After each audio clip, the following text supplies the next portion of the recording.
Invited by Occupy Portland. I have never looked at Handford. I didn't do it today because we didn't have time. I've written about it extensively in my books. Portland was set up, Handford was set up. Did I say Handford? Yeah. Handford was set up virtually to blow up the world. Handford has produced the plutonium for about 77,000 hydrogen bombs. And as I talk, I'm looking at policemen, and I'm wondering what the policemen are doing here. Because we're all conservatives, and we're for conserving life on the planet.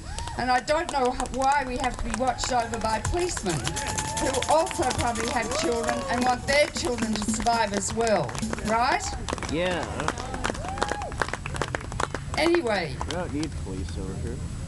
Handford was set up during the Manhattan Project to manufacture plutonium from uranium, which was mined in Canada and brought here and put in, I think they built 7 nuclear reactors to fission uranium and manufacture plutonium.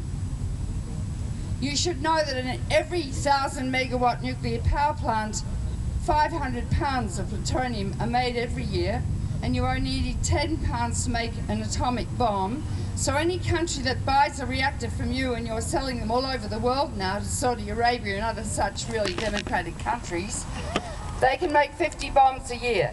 So nuclear power plants and nuclear reactors are bomb factories, which brings me back to Handford. They made huge, huge, huge quantities of plutonium. Now let me tell you about plutonium. Plutonium is an iron analogue. In other words, the body thinks it's iron. So if you inhale a tiny amount, like a microgram, a millionth of a gram of plutonium, and it lodges in your lung, it irradiates a tiny volume of cells. And almost certainly years later, because the incubation time for cancer is 5 to 70 years, you may get a bit of pain in your chest, and you may cough up some blood, and you think, oh hell, I'll forget about it. And then the next day you cough up some more blood, so you go to the doctor, and the doctor says, you must have an x-ray, and this time you need an x-ray. Don't get your teeth x-rayed every year, it's dangerous. But this time you need one. And the x-ray shows a mass in your chest, and you've got cancer of the lung. People with cancer of the lung don't survive. Now, the body thinks plutonium is iron, so in fact, if it gets into the bloodstream, it's deposited in the liver where iron is stored, where it can cause liver cancer. It goes to the bone where hemoglobin is formed, and of course hemoglobin is made a lot of iron. You know, when you lick some blood, it tastes like iron, like rusty iron, and so it can irradiate cells that are going to form bone cells, and those cells become malignant and form osteogenic sarcoma, or cancer of the bone, which is what poor Teddy Kennedy's son had, Edward, and had his leg amputated. We usually can't cure that because one cell will break away from the cancer mass, go up in a vessel, lodge in the lung, and the lung becomes full of metastases from the bone cancer. So cancer is a parasite that grows unregardless of what we treat it with, and the patient withers away as we see, and then when the patient dies, the cancer dies. So it's a parasite.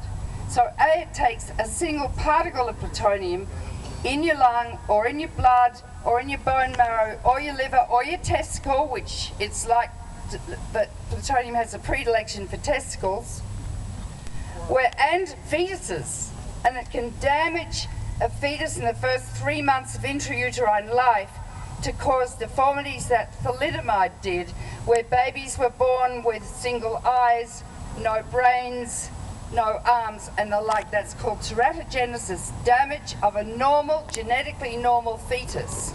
That's what plutonium does.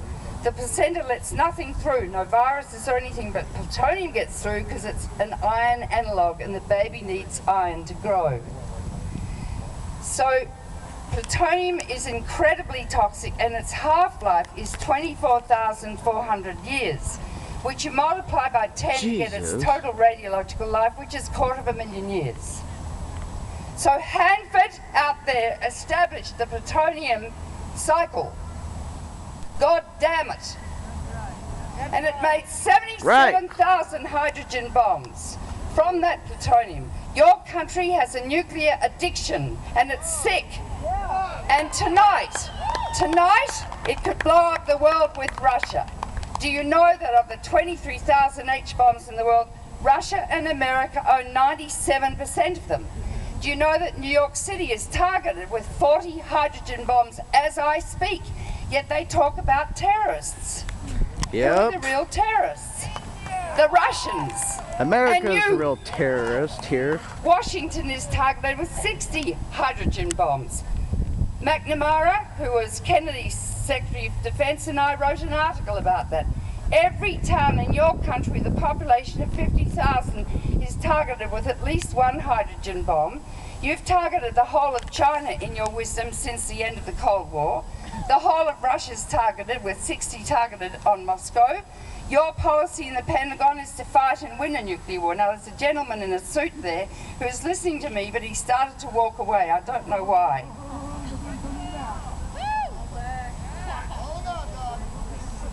What?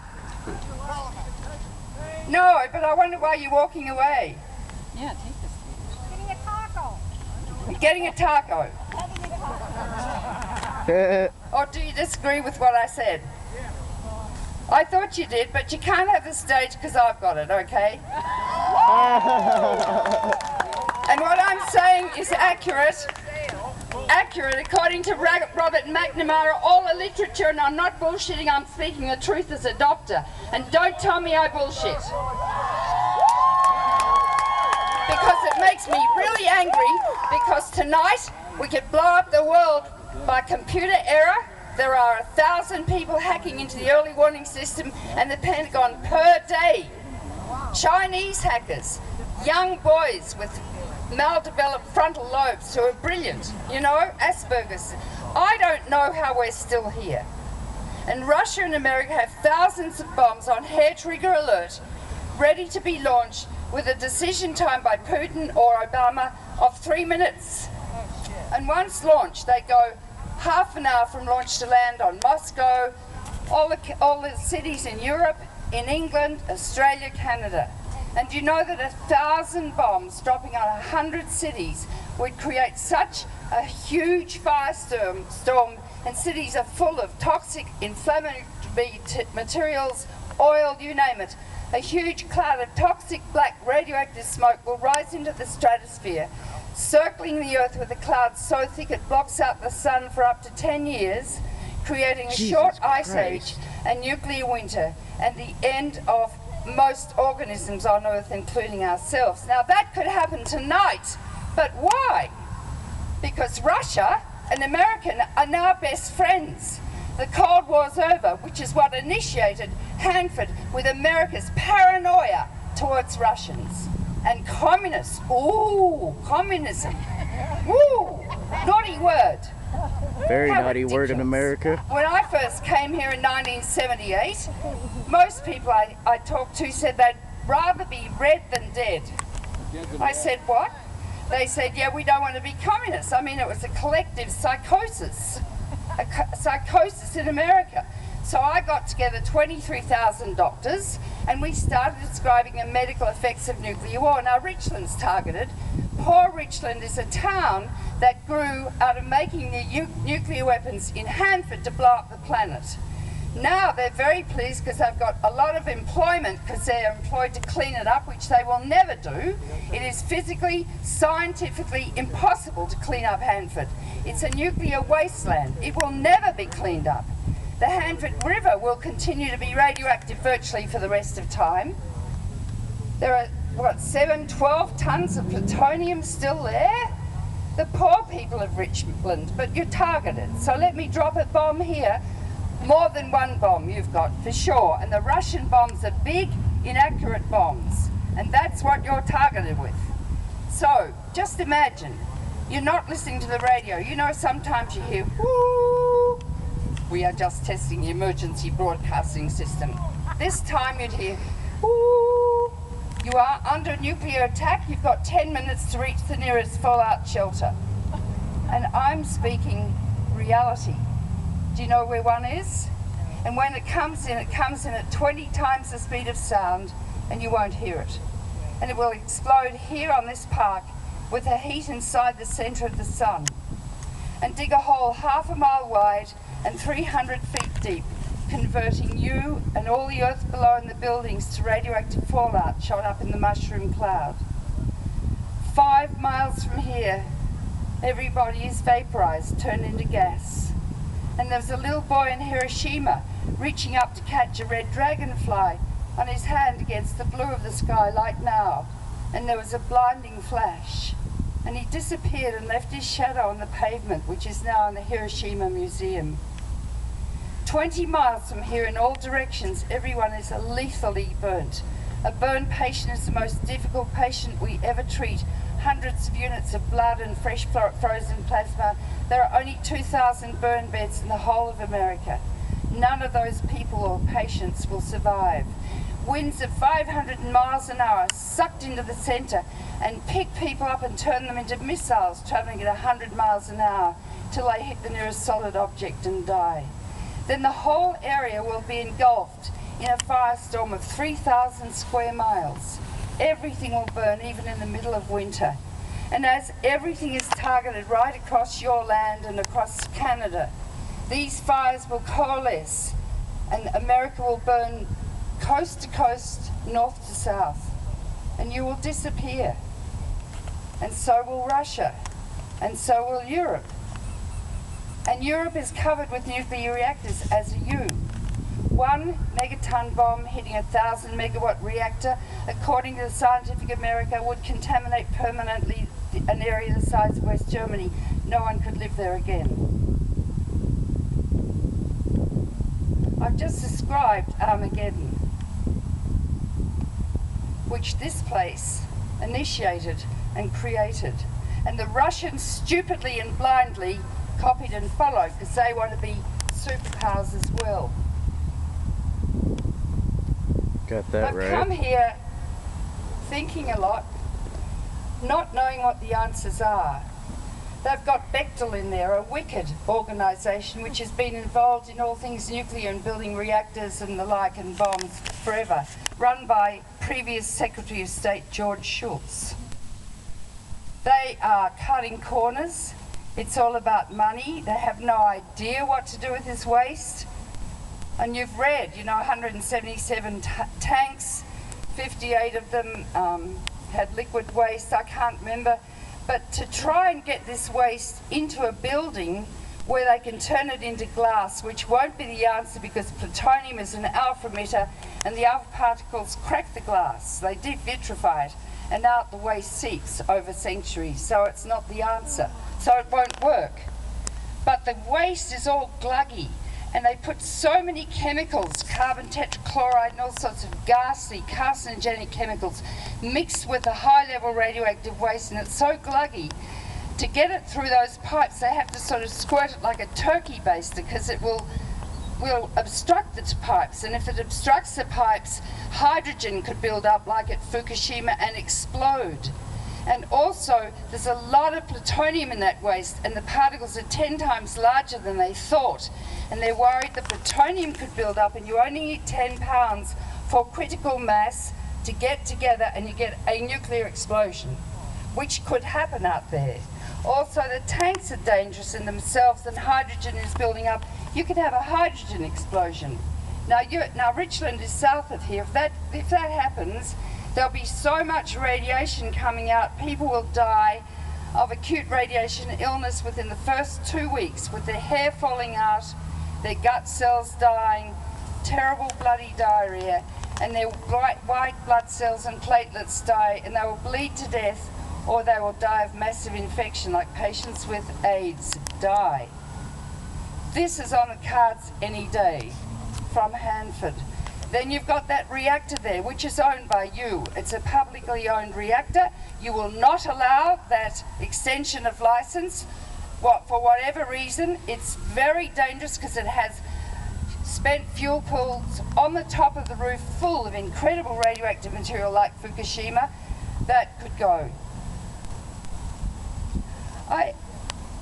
I'm 73 and I've been doing this work for for 41 years. So really, yeah, but it doesn't help. Doing the same lecture. Look at this little crowd. It's a poor little crowd. We all came because we care, but it's a poor little crowd. Where are all the people out here, for Christ's sake? Driving their cars. Do they know? No, they don't know. No, they No, don't. they don't understand how radiation causes cancer. They don't know that each dose they receive causes cancer. They don't know what's out there. They don't know. And as Jefferson said, an educated democracy will behave in a responsible fashion. I know that because I got on television in the 80s with the help of Sally Field Lilly, Tomlin Candy, Berg, and a whole lot of actresses, Chevy Chase, to talk to the American people about the medical effects of nuclear war. And then we could educate 80%. So from 78, when everyone said, yeah, if they'd rather be dead than be communist, we described what it meant, that I've just described to you. And at the end of 5 years, 80% of people opposed nuclear war. I met with Ronald Reagan in the White House for an hour and a quarter and held his hand and described it to him. He then started working with Gorbachev. So that was the second American Revolution. I want you to understand that. Peaceful, sagacious, Gandhian. The second American Revolution. We brought an end to the Cold War when Reagan started working with Gorbachev, and Gorbachev brought down the Berlin Wall. We need to honour ourselves for that, but it hasn't done any good because they still want to build more nuclear weapons. There's a sickness in the brains of these men's minds. I think it's located in their reptilian midbrains, which have a toxic reaction to testosterone. And they somehow need nuclear weapons to calm them up and make them feel more male, more masculine. I don't know. But in the Department of Energy, they call nuclear power hard energy, like it's got an erection. And they call solar power and wind power soft, like it's flaccid. I love with no these erection. terms. They're the terminologies that are used, and they're very sexual. And I'm interested in what causes the nuclear illness infecting our planet. And it's not Hanford. It's not the number of bombs. It's these men's brains. And 1 in 25 people are sociopaths. They have no moral conscience. They're brilliant with no moral. And that's Cheney and Rumsfeld and the people that run that joint out there. And we, who are fairly not neurotic and fairly stable, we don't have the energy, the neurotic drive, to take over the planet and destroy it. So therefore we've got to rise up. And I would say particularly the women, because we're highly intelligent.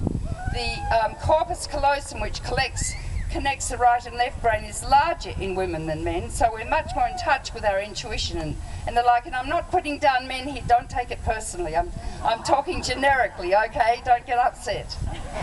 Don't worry, I'm not offended. But it's the women, we're so wimpy, we're so pathetic, you know? And often a man will come up and say something, I'll say, that's great, run for Congress, and he'll stick his chest out and say, yeah. And a woman will come up with a very good idea, and I say, run for Congress. She literally takes 2 steps back and says, who, me? You see, why are we so pathetic? We're 53% of the Earth's population. We're full of estrogen, progesterone, and oxytocin, which is a major nurturing hormone. And unless we step up to the plate, we're doomed. We're doomed from global warming, we're doomed from nuclear war, and we're doomed from nuclear power. There are solutions to all three. There's a book over there I saw on the table called Carbon Free, Nuclear Free, which I commissioned, which is the prescription for survival for America for energy. You can have all the energy you need right now from all renewable energies. Why aren't there solar panels on every single roof that I see here? Why not? Because your Congress is full of corporate prostitutes. That's what they are. And good what point. people don't understand in this country is that you are their leaders and they are your representatives. And if you leave a vacuum in Congress, into that vacuum move the corporations. The president is not your leader. No, you are he's his not. leaders. And what Occupy has to do leaders. is take over this flaming country. You have to occupy Congress because it's yours. It's your ours. money. You built it, and they're your representatives. You have to occupy the Pentagon, which spends $1 trillion a year of your money on death. Death. When you have no free medical care system. The richest country on earth with no free medical care system? That's unbelievable. That's called civilization. Having it free, I go to the doctor, I get treated, I go next door, the government gives me the money in cash in my hand. That's called civilization. You know who'd have approved of that? Jesus. He was a socialist. Leave your worldly goods and follow me. Not that I'm a Christian, I'm a pantheist. I worship nature. Yeah. So, the Occupy movement is the most exciting thing I've seen for the last 20 years. I went to Zuccotti Park, there were women in fur coats, men in pinstripe suits, homeless people, dogs, kids, you know, the whole thing. You have such a responsibility on your shoulders, I can't tell you. And you now have the attention of the media. And you've got to be clever. Demonstrations won't do it, petitions won't do it. But Occupy will. Just take it over. Take your sleeping bags and do it. Takes guts, you know, and as Martin Luther King said, if you don't have something worth dying for, you're not living. That's true. I've had 8 death threats. I was prepared to die to save possibly the only life in the universe. And the only humane people. But I'm 73, so I'm almost finished now anyway. But I care about the children as I'm a paediatrician.